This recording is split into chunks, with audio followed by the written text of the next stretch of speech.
Rob Thomas, editor-in-chief of Club and Resort Business, and welcome to the Club and Resort Talks podcast. Today's guest is Bryan Danehy, general manager, COO of the Country Club of York in Pennsylvania. They just wrapped up a huge renovation, a $4 million pool overhaul, as well as a couple $1 million on their clubhouse, ballroom, ladies' locker rooms, etc. So stick around. Bryan has a lot to share, and I look forward to presenting that for you. But before we start, let me tell you that today's podcast is sponsored by KE Camps.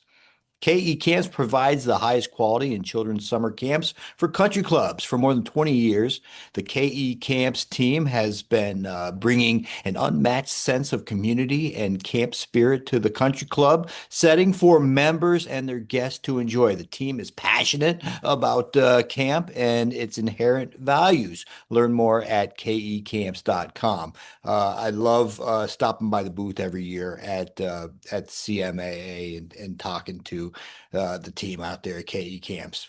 Terrific people and just as nice as you could possibly hope for. Thank you very much, KE Camps, for sponsoring.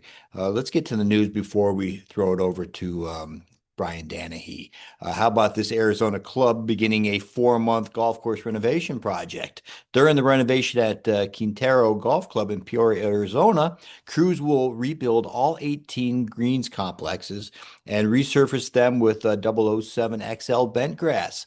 All tee boxes will be laser leveled and resurfaced with a new 419 Bermuda grass, and all 65 bunkers will be renovated as well. A lot going on. They're going to clear them out, put some liners, and I believe some Augusta white sand. So they're going to pop out there in the desert. On the agronomic side, since we're kind of talking about the Toro Company, released its 2024 Sustainability Impact Report. The report highlights progress in innovation, efficiency, and workforce development, showcasing advancements in clean technology, waste reduction, and global partnerships to drive lasting environmental and social impact. Within that article, there's a link. You can look at the whole report. It's a lot. But it's very, very critical. And thank you, Toro, for presenting that. Last but not least, how about this one? 2 Ballon Isle Country Club members aced the same hole in the same group. That's a 1 in $17 million feet. So the chances are pretty astronomical. Lori Guerin and Lisa Hoberman each aced the 97-yard par 3 second hole while playing in the same group. Longtime Ballon Isle Country Club maintenance crew associate who had cut the hole earlier that morning was there working around. He witnessed it and he celebrated with the ladies. There's a picture of the 3 of them up on the website, clubandresortbusiness.com. Terrific story. I love sharing that kind of stuff. Who knew? I mean, I think the odds of an amateur getting a hole in one are pretty slim. The odds of 2 people doing it in the same group, 1 in 17 million. Wow. So congratulations, ladies. All that taken care of. Let's get to Bryan Danehy and talk about everything going on at the Country Club of York. All right, welcome back to the Club and Resort Talks podcast. I'm joined by Bryan Danehy, General Manager, COO of Country Club of York in Pennsylvania. Bryan, welcome to the show. Oh, thank you, Rob. Pleasure to be here, and I appreciate you jumping on a call with me.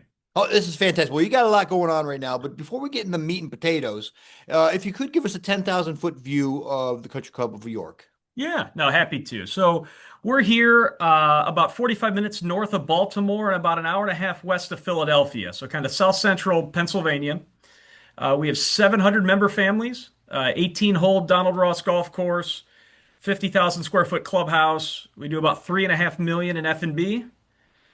We have 3 paddle tennis courts, 4 pickleball, 3 clay courts, 1 hard court, and rackets. Just opened our brand new pool complex. And then 7 banquet spaces and 4 a la carte dining spaces. So we're a busy family club. There's a lot going on here. And it's a smaller town, so the city itself may only be 50, 60,000 people, but there's about 300,000 in the county. And we're kind of a bedroom community of Baltimore and a little bit of the Philly, Lancaster market. We're south of Harrisburg, so kind of nestled in here into southern Pennsylvania. Sounds beautiful. And we're here to talk pretty much about that big renovation, that pool. Yeah. I believe it was a Mhm. $4 million price tag on that, big going on, Yeah. and then a couple $1 million in the clubhouse. What was the biggest shift, maybe in member expectations, that prompted such a comprehensive renovation? Yeah, no, that's a great point, Rob. And one of the things that this I've been fortunate here. I've been the general manager, chief operating officer for the last 11 years here at CCY, and we really started strategic planning 10 years ago when I first started here, and putting plans in place over time to really take a holistic view at our facilities and look at not only what does the local market bear, what does our region bear, what do our members come to expect with their experiences, and how do we provide the tools and resources for our members' enjoyment, but also for our staff's enjoyment of coming to work and the tools that they need to be successful to provide the member experiences that we want to provide to our membership. So one of the most critical things was frankly to be honest with yourself and to look at your facilities in a matter of saying, is this truly good enough? Is this appropriate? Our pool was from 1958. It was leaking 13,000 gallons of water a day, every day, always. So not only is that water, but chemical and all these other things. And so it just was a challenge. So when we were able to have an honest discussion at the board level and at the strategic planning level to look at our facilities holistically, we were able to start putting some things in place. But the real big thing in the crosshairs was the pool complex. Um, our club probably not atypical of other clubs in this area. I would share with you, when you're in Pennsylvania, a pool is Memorial Day to Labor Day. So at no fault to previous administrations, previous boards, it was an easy thing to defer. Oh, you just got to limp 90 days. Just limp 90 days. It's easy to put your things in your Donald Ross Championship golf course that's held major, not major champ, but it holds major tournaments.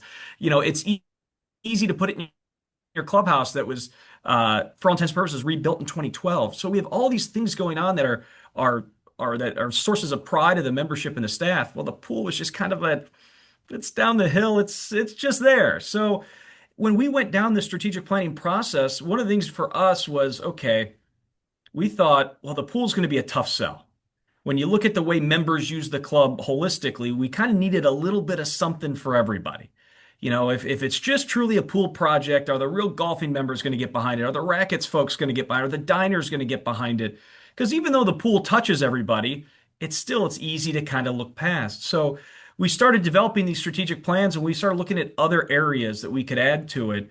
And we added a comprehensive ballroom renovation, our old lounge or main bar area upstairs, ladies' locker room in the clubhouse, some of our circulation corridor hallway areas all got redone, and then the pool complex in its totality, including the cabana kitchen, locker rooms, resort style, multiple pools, all of that. So that's what kind of encompassed the whole project, and it was just over $6 million in work.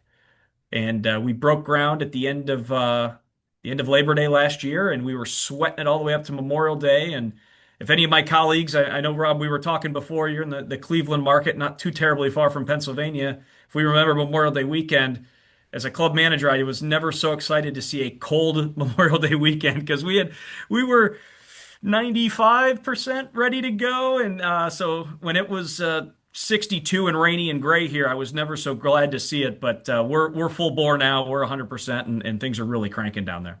So you're about a month in, I suppose. Mhm. What are the members saying? It's unbelievable. One of the most remarkable things for me was, um, I probably had 6 or 7 members. We had a big grand reveal we did down there, and as all of you know, what what the weather was like. Well, lifeguards were all in hooded sweatshirts. Members were down there. We built a bar. We had live music. We had all these things down there because it was really important to be done on time. And so we had a great event. We probably had about 300 to 400 people down at the pool, just having no one in the water, but just enjoying the area, enjoying the splash features, enjoying the bar, enjoying the music. And I had 6 or 7 members come to me and just said, Bryan, I've got to tell you, I was really against this project. I just didn't really want to spend the money or for whatever reason. And they said, I just really want to thank you and the board and the leadership behind it because boy, was I wrong. Seeing this now and what this is going to do for my family or my grandkids really been remarkable. One of the other things, I would say the two others that were really kind of big aha moments with us being a 90-day operation, we have a lot of returning lifeguards. And to watch them come back for training and they walk down the pool and they're like, what is this thing? That was really remarkable. And then the third one that I didn't anticipate was seeing members at the pool complex that I've never seen there before that come down after golf because now this is where they want to have their cocktail.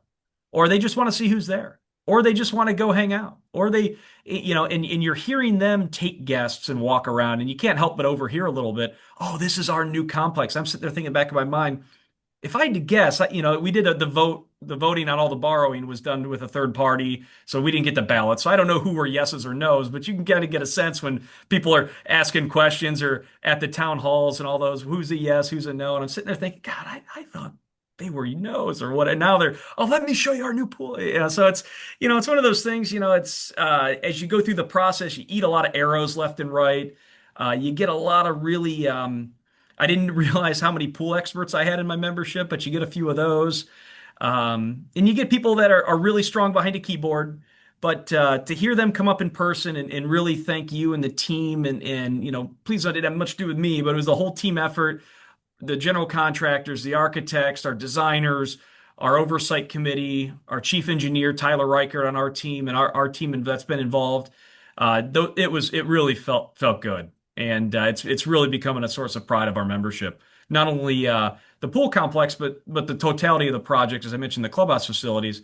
Now it's getting to the point where even just a month in, I'm getting a lot of comments from members. Okay, Bryan, what's next? I'm like, well, there's that strategic plans out there. It's on the website. Have you looked at the strategic? No, go take a look at that. And it's always those things you take for granted. You spend all these time putting these strat plans and other things together. And how much do they actually read it? I guess it's just like hiring employees with employee manuals or handbooks or any of those things, until they need something, well, they look at it. So it's really starting to kind of change and evolve, really the message of ownership and stewardship that the members feel, is not as customers and transactional, but now that they're owners and showing that pride piece. I think it's going to bode, some really, really exciting things here in the future for our members at CCY. Well, I'll tell you, it's easy to piss and moan you're writing that check, obviously. But I'll tell you what, everything looks a little better with a cocktail in your hand. So Mhm. having the party must have been brilliant. Yeah.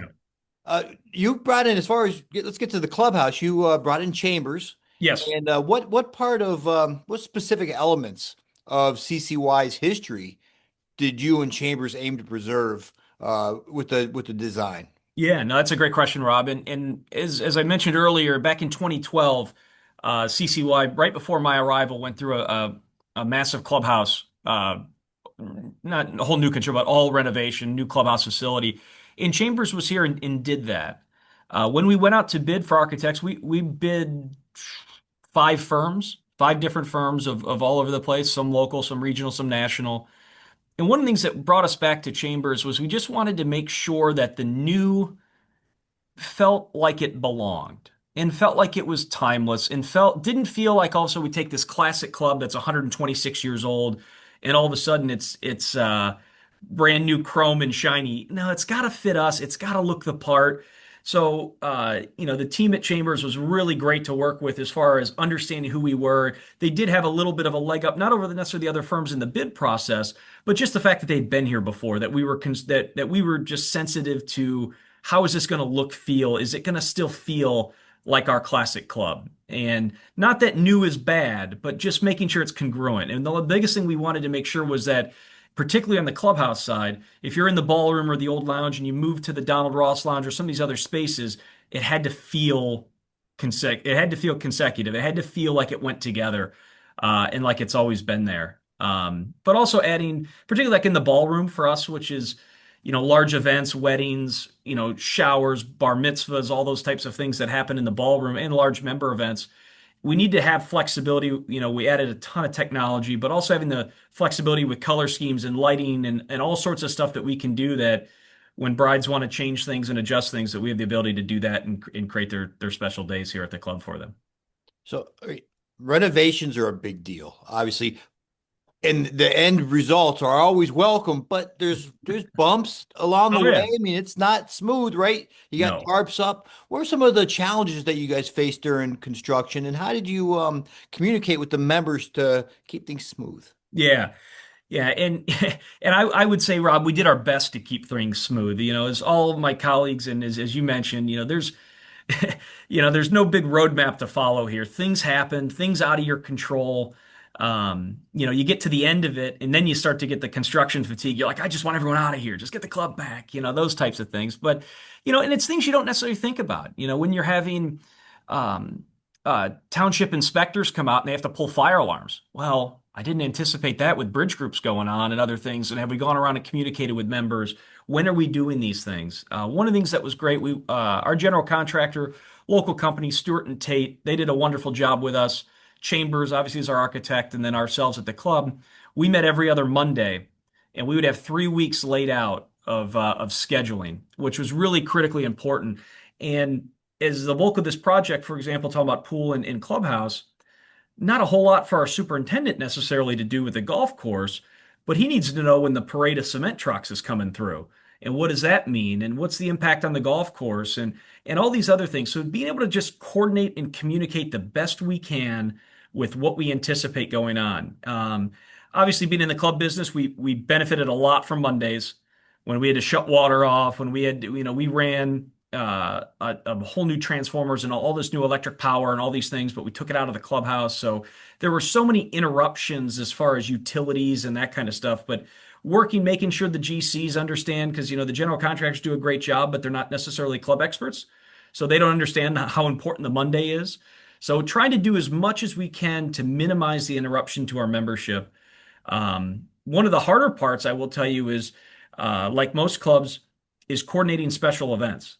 And when are the jackhammers going off, and what kind of dust curtains are you having up, and what kind of noise, and who's going to be moving in and out of the building, and all those types of things on the special events. And then also the way special events book, and things, God forbid you have a celebration of life or a funeral, those pop up pretty quick. But other things book a month out, 2 months out. So you start getting towards the end here and you say, all right, when can we start taking showers again? When can we start taking events again? Then you'd have members calling that had, as we started this stuff, as I mentioned, Memorial Day weekend of last year, but they would say, oh, I've got an event in 2025. Are we going to be open in time for my XYZ event? And how do we communicate what the expectations are and how we move things around? Typically here, we shut down for 2 weeks between January and February, and that's just routine clubhouse maintenance and shutdown. So we did pile a lot of stuff in that 2 weeks. We kind of stretched it almost to 3 weeks this year, to help with that. So a lot of it, I think the most important, if I could stress anything, would be the communication between architect, GC, and the club, 3 week lookouts, and making sure we're communicating as best we can with the membership. The sensitivity of a small community, we've got a bunch of, whether it's contractors, subcontractors, different firms that are members firms. So the last thing we wanted to say was, well, the electrical team couldn't get this done on time. Well, that, everyone knows who was doing that. So we were just wanting to be really sensitive of what we communicated to the membership, why, what was important, and regular updates. So we weren't just communicating when things went bad or something happened that, oh, we may not be open by this or that or whatever. So the regular intervals were really good. And then we also, curiosity is a great part of it too, where members would just walk through. Oh, Bryan, I saw this or that, which is nice. The little hard hat tours and taking them through and seeing spaces. They enjoyed that. And, they come up for dinner and they felt special if they got pulled to, hey, let's go look at this, or hey, what's your opinion of that? And so, yeah, the process went well, but I'm glad to have it behind us, and I'm glad to keep driving the club forward. So communication, regular emails, social media, YouTube, and all that kind of stuff going across the board. We didn't do a lot of YouTube. I will say that we did a lot of emails. We did a lot of photos. But I would say the big thing that we did was a lot of drones.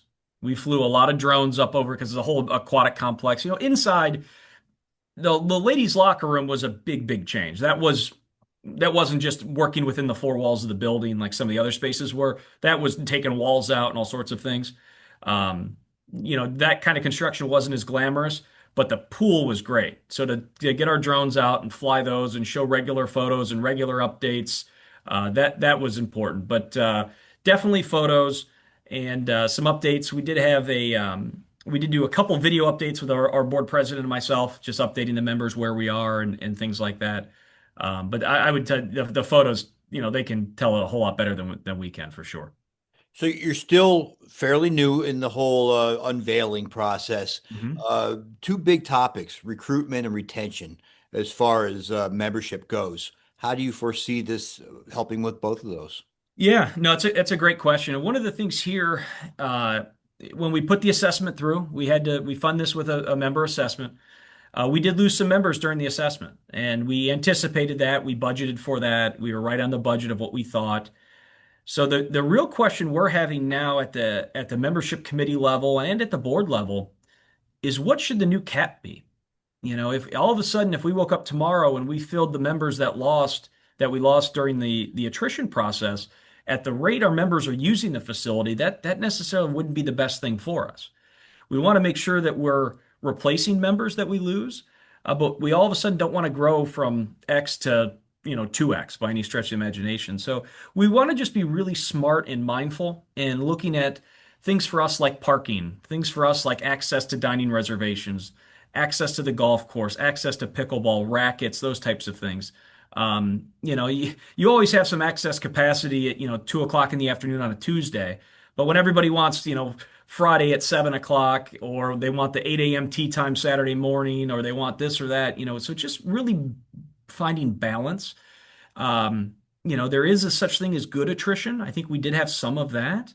And that's an interesting concept for your boards to understand that, not every member's created equal, and it's okay to take maybe a step back, to take a few giant leaps forward, and being comfortable with that and being comfortable with who we are. So that's one of the things we're discussing right now.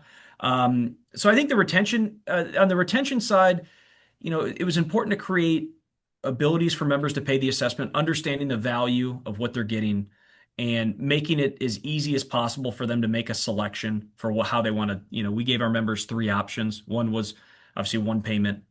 One was they could pay in three tranches with no interest over a 9-10 month period, and it followed kind of when the big construction bills followed. And then they could pay a small amount down and then a monthly component over 5 years.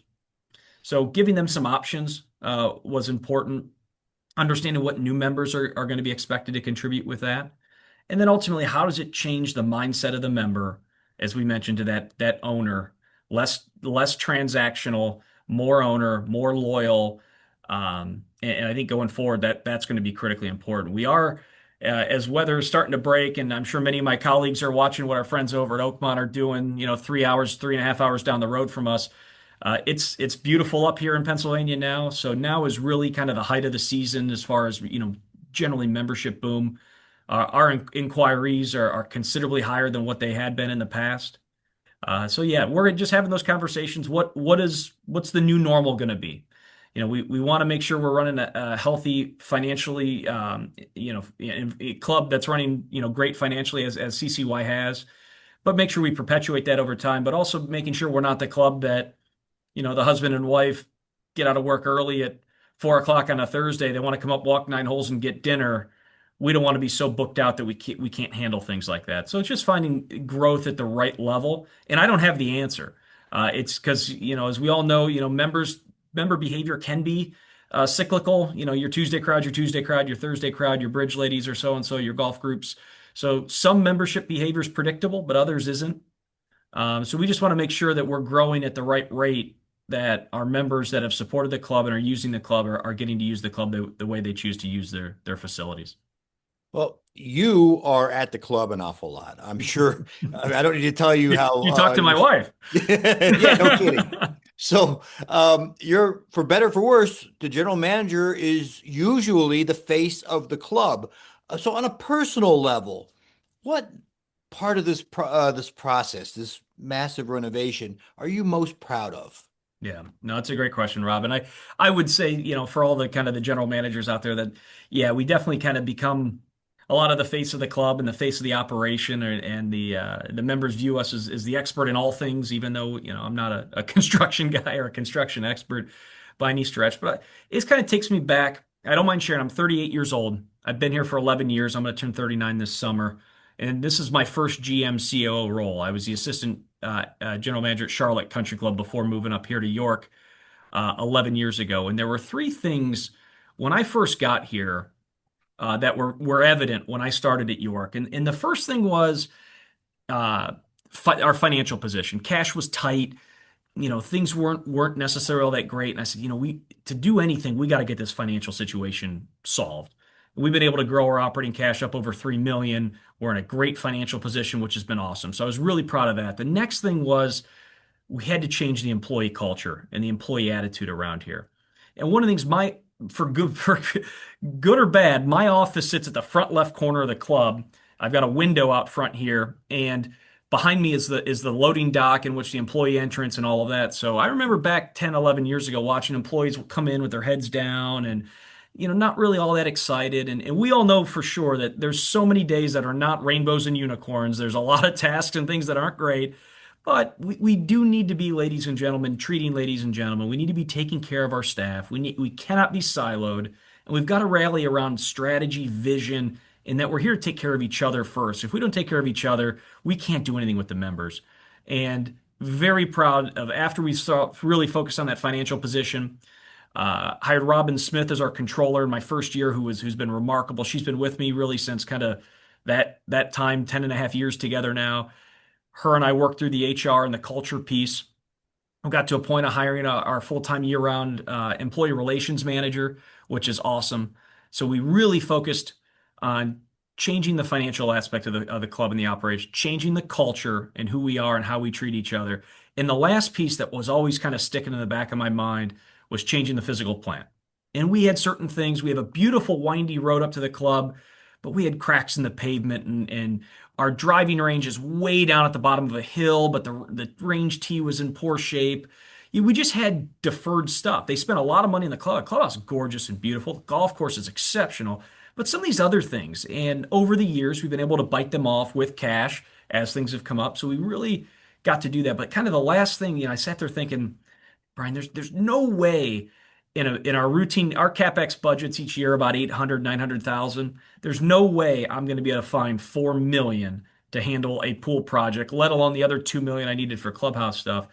So one of the things for me, I would say, and very very proud moment of me was to look back and kind of those three goals that I created as a young 28-year-old first time GM with a lot more hair back then and everything else coming in the door and saying, God, I got to change financial position, culture, and physical plant. And I can sit back here now on here in June and say, you know what, we accomplished those three big goals, and really proud of what we're doing. And most importantly, we have a strategic plan moving forward that's going to perpetuate continuous improvement and growth as we move forward. That's going to drive this for the future generations of members and also the future generations of CCY employees. And that's important to me, and I'm really proud of that.